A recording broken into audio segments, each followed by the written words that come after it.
Hey, what's up, Trojan family? Welcome to the USC LAFB show. I'm your host, Ryan Dyrud. Glad to be back with you. We'll be back later this week with another full episode with Coach and Madman, but I want to jump on and give a little recruiting update because it's been a big, exciting weekend. Feels like what recruiting should feel like when covering USC football. And man, it has come full circle after these kind of 3 years of up and downs. And, you know, let's be real. It's February. It's almost March.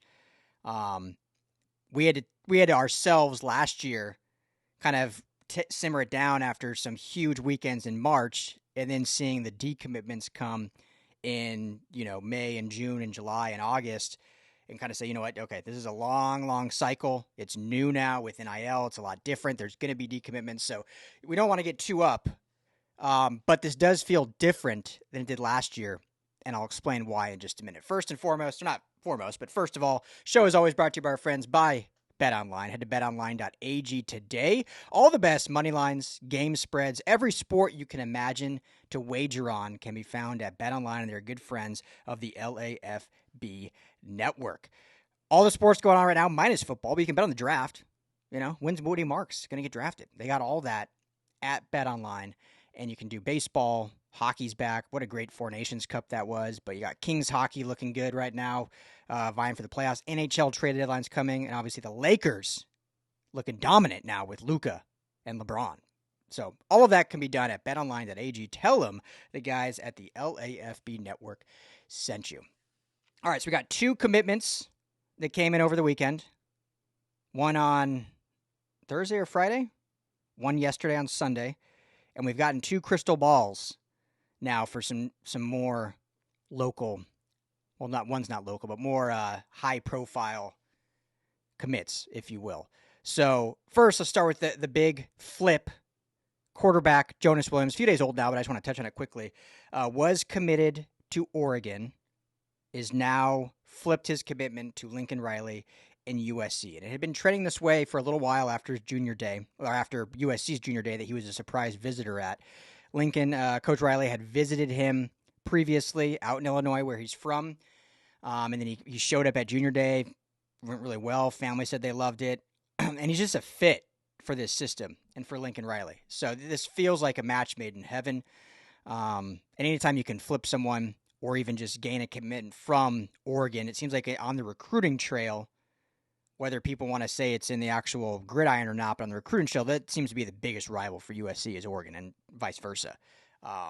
And, you know, for the past decade, Oregon's really had USC's number in recruiting, especially in Southern California. So it's good to get a win against Oregon in this sense and flip a great quarterback in Jonas Williams. You know, here's a kid that, you know, what is he, 6'3", 215, great build, entering his senior year, did not play last year due to transferring. So he transferred schools in Illinois last season. But his sophomore year, I mean, had a somewhat injury-riddled sophomore year and still threw for over 3,100 yards and 33 touchdowns as a sophomore. So didn't play last year. Currently the 7th-ranked QB, according to On3 industry recruiting rankings. And so after this year, I feel real confident just based on a little bit, I haven't even watched that much, the little bit of tape that I've seen and the style of play that he is, being that true, you could call it dual threat, you could call it just mobile QB, but the perfect fit for Lincoln Riley. Like, I would not be shocked at all if he puts on a even subpar senior season that just flashes some of that talent, that he's going to jump to be a 5-star and probably jump top 5 in the 26 cycle. So I think this is a huge get.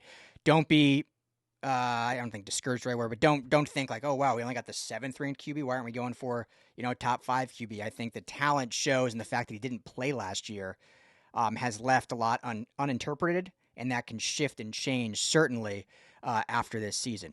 One note: Rider Lions is kind of the crown jewel. I know Jared Curtis is the number 1 ranked recruit in the 26 class. Rider Lions, I believe, is 2 or 3, depending on what rankings you're going off of. USC is still very much in on Rider Lions. Rider Lions still very much predicted to pick USC. He's still uncommitted at the moment. Obviously, his brother, Walker Lyons, tight end at USC. But he is, as all reporting indicates, is planning to take his LDS mission after this year. So he will actually be a 27 recruit. I've said that before on the show. I've written about it extensively on LFBnetwork.com. But I just want to reiterate, now, this isn't a perfect world. Everything, there's a consequence or reaction for everything. But just based on that, I don't think the commitment of Jonas Williams will have any effect on the future commitment of potentially getting Ryder Lyons at USC as well. Because in reality, you'll have Husan Longstreet leading your 25 class, Jonas Williams, if he stays committed, long way to go, but if he stays committed in your 26 class, and then Ryder Lyons headlining your 27 class, as you always kind of do want to have a QB in each class, just especially nowadays with all the transfer portal. You never know who's gonna stay and whatnot. So you kind of got to have that depth that you're not having to always hit the portal for a QB. You want to be able to develop those guys, especially in Lincoln Riley's system. So Jonas Williams, huge get, huge flip, and a great addition to this room. Shout out Coach Heward as well, who's just been instrumental in these quarterback recruitings. Obviously, he was huge in the Husan Longstream flip and was very integral in this one as well, all indications point to. So next, the big one yesterday, and I apologize if I'm pronouncing the last name wrong, but EDGE out of Rancho Santa Margarita, Simote Katoanga, local kid, 6'5", 250, 4-star,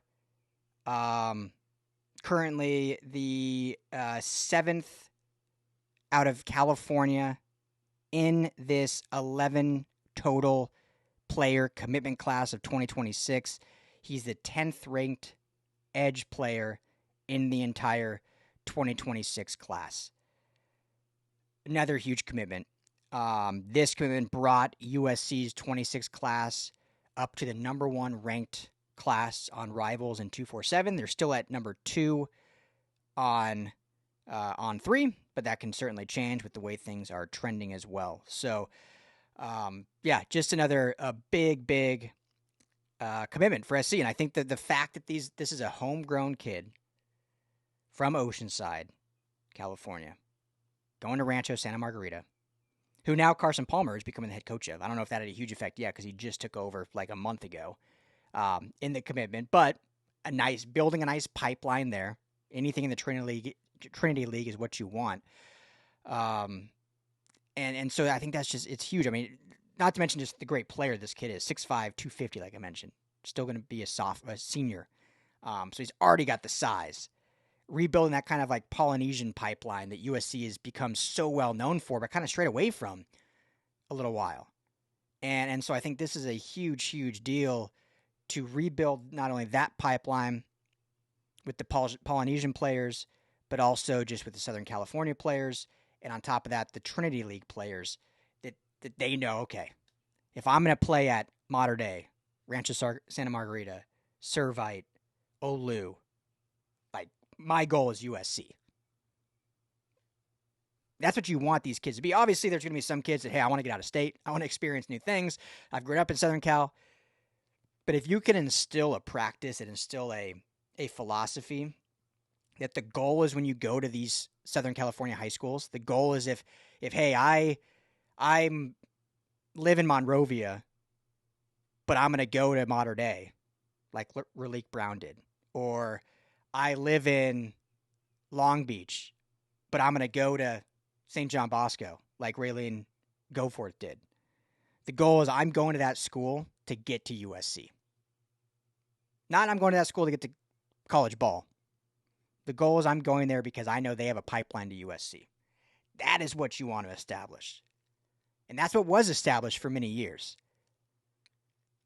And so if you can start creating that storyline for these kids that, hey, the goal is to get to SC, not the goal is just to get to college. And there's going to be Southern Cali kids that go to Oregon, they go to Michigan, they go to Alabama, they go to Ohio State because, I'm from Colorado. I wanted to get out of Colorado. I just wanted to experience new life.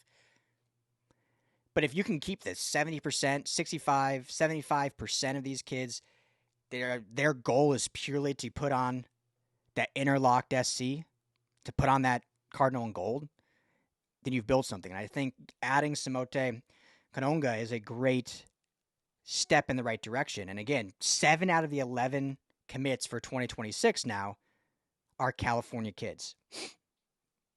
And it feels like there are more on the way. So quickly, just to add on to that, two crystal ball predictions. Fong bombs, if you will. Steve Wiltfong of On3. Hey, what's going on, family? Got to quickly tell you about our friends over at Underdog Fantasy, new sponsor and friend of the show. One of the most fun games out there, fantasy games you can do in the industry today. Super easy to do. Go to the App Store or go to UnderdogFantasy.com. Download today. Use our promo code LAFB, or you can just click the link in the description wherever you are watching. That promo code is going to give the new user that you have just become a free pick, one free pick, and up to $1,000 in bonus cash. That's free money. Up to $1,000 in bonus cash. Why would you not want to do that for a simple deposit? Just make sure to use that promo code LAFB or click the link below. The game is super easy. It's super fun. Pick 2 to 8 players in a game. Go ahead and go with the higher or lower, whether they're going to have more passing yards, touchdowns, receiving yards, rushing yards, any of that. It's a lot of fun. And just choose higher or lower. That's easy with the opportunity to win. So, go to Underdog Fantasy today. Promo code LAFB gets you a free entry and up to $1,000 bonus cash. Scott Schrader, our good friend, also has put in some. Trent Mosley, who is Simote's teammate at Rancho Santa Margarita. Wide receiver. He has been given a prediction to commit to USC. No, not done yet. I think he still has some visits scheduled. But USC is now the favorite to land him, with Notre Dame coming in second. Now, they will not be without competition. His brother currently plays at Stanford, had a standout freshman year. Both his parents went to Notre Dame. So there'll certainly be some, I don't know, I just want to say influence, but, there'll be some influence for those two schools. But the fact that USC is the local school, they have that more fighting chance, because while you have alumnus of Notre Dame, while you have a sibling up the coast at Stanford, there's also we don't got to travel to watch your games. We can just drive up the 5 and see you. That certainly plays a huge thing. So, and the fact that now his teammate has committed to SC. His coach this year is an SC legend in Carson Palmer. Chad Bowden, who's coming from Notre Dame, probably helped recruit this kid at Notre Dame, now is at SC, so that relationship has been built. So it's all coming to fruition a little bit, right? So the 4-star, 5'10", 170-pound receiver. He's the 26th ranked receiver in the nation per On3 industry rankings, 18th ranked overall player in the state of California at this moment in February. Obviously, that can shift after his senior year, but I think this would be a great wide receiver addition. Tons of wide receivers that are on USC's radar. We've written about them at LAFBnetwork.com, so you can check that out. A bunch have scheduled visits. Boobie Feaster, the reclassification from 27 to 26. Tons. The modern day kids are all scheduled visits. So, in June's going to be a wild month for visits, and there's a lot of receivers going to be on campus. So I don't think SC fans need to worry at all about receivers with this coaching staff, with Lincoln Riley. How they develop them, that's what we need to see a little bit more success rate on. And how Makai Lemon and Jacoby Lane play this year, I think, will be really telling of that. And whether last year was more of an issue of too much depth, not enough nuance, or not enough strategically playing the correct guys, as versus just practice development. So I think we'll see this year really in kind of the potential, I don't even want to say breakout, but potential climb of both Lemon and Lane. And then who they get in this 26 class will just add to that. But I don't think we have to worry about recruiting receivers. I think they're always going to get receiver talent and whatnot. So, and Mosley, I think, would be a great one. And again, he's a local kid, so you can add him to the list. I think he'd be really fun to add to this. So, last one I'll say, and then I'll wrap up.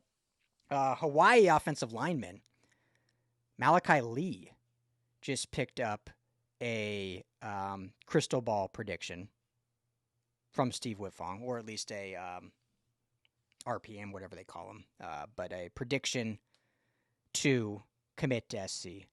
6'7", 310-pound offensive lineman out of Hawaii.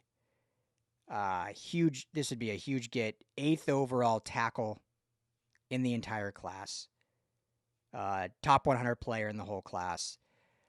Michigan's been pushing hard for him. Nebraska, Georgia, Oregon, all the usual players. But now USC has picked up that crystal ball.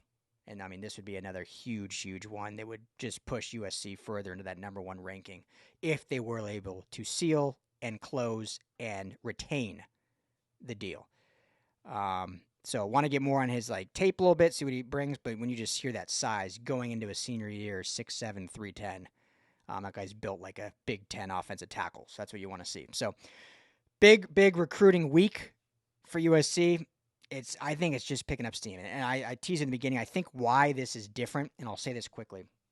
Because, again, remember last March, there was a ton of momentum around this program. You had just brought on Coach Henne. You had the practice in March or February, right around the same time, almost exactly a year ago, where Aaron Donald's at practice. The vibes are good. You get in the same weekend, Justice Terry and Isaiah Gibson, 2 top 10 players in the whole class, both committing the same weekend. Hilton Stubbs commits later, one of the top safeties.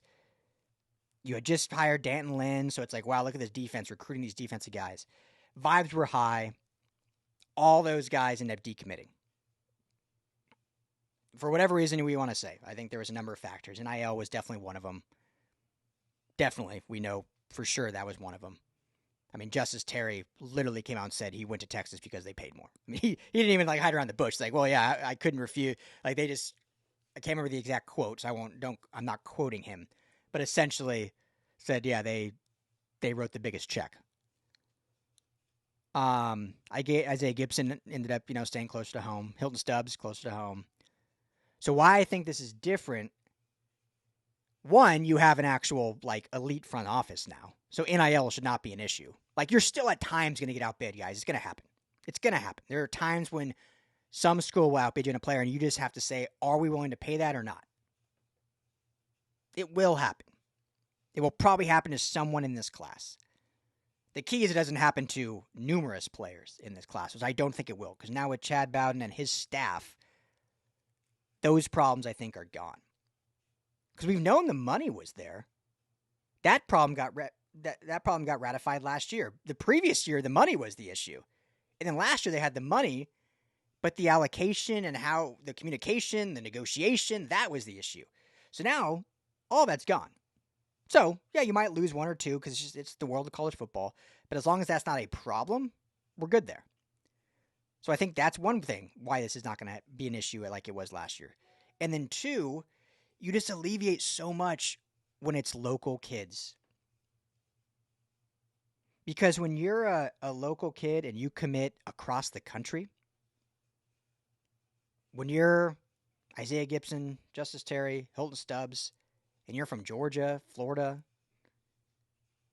and you committed early in the process to LA, all the way across the country, guess who's chirping at you the whole time? You're getting calls from everyone still. But guess who's showing up at your practice because it's an hour away? Georgia, Alabama, Florida, Miami. It's much easier for Lincoln Riley and Eric Henderson and Danton Lynn and Dennis Simmons to take an afternoon to go to Mater Dei. Take a quick afternoon to go up to John Muir in Pasadena. Take a quick weekend, go up to Folsom in NorCal. It's a lot easier than having to do that cross-country flight in Georgia to check in. Because a phone call only goes so far sometimes. Sometimes it's that face-to-face. So the fact that 7 of the 11 commits to this class are local California kids, I don't think we'll see as big as a exodus that we saw last year. Who knows? This recruiting world is wild. And I'm done being shocked and surprised. But I think the factors of the front office being one of the best in football now, and the tangible desire and execution of recruiting local in California changes things in the way players will remain here as opposed to exiting like they did last year. We'll see. Long way to go, baby. It's just February. We're not even at March yet. But I'm loving being more involved in this recruiting stuff. I thank you all for being with me. Drop your comments below if there's stuff you don't like, you want to see more of. If I'm missing on anything. All of this information, too, we're doing up on LAFBnetwork.com. I spend hours, and the rest of our team does, writing all this stuff up. And, we're trying to get more involved with rankings and whatnot and that, and just being more involved in the high school game. So please, if you go to LAFBnetwork.com, check that out. That's how we make any money. It helps us out. Also, subscribe to this channel, USC LAFB. Helps us out. I love doing this. So just help us keep continuing this on. If you're not there, USC LAFB is a channel. Hit that like and subscribe. If you found us on audio, Apple, Spotify, Salute to Troy is the name of the show. And like I said, everything, including all of our Los Angeles sports content, Rams, Chargers, even UCLA, Lakers, Kings, Clippers, Dodgers, all of it is at LAFBnetwork.com, the LA Fanbase Network. Thank you all for now with me. I'm Ryan Dowd. We'll be back with the coach and madman here in a couple days. Everyone be well, and as always, fight on.